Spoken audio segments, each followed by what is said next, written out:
Saudara, sepak bola antar kampung atau Tarakam di Bangkalan, Jawa Timur berakhir ricuh. Kedua ofisial kesebelasan sama-sama masuk lapangan hingga kericuhan tidak dapat dihindari.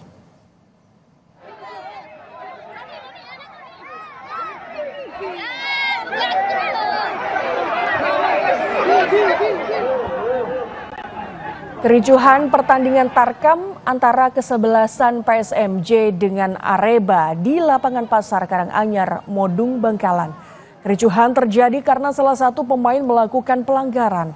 Namun khawatir pemain mendapatkan kartu merah, ofisial tim berhamburan memasuki lapangan mengejar wasit. Hingga kericuhan tak terhindarkan.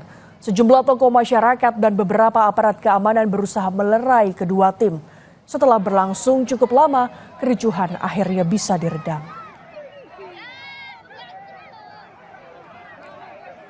Masa dari PSMJ sama dari Areba ikut masuk juga, akhirnya terjadi kelahi di arena, tidak ada korban.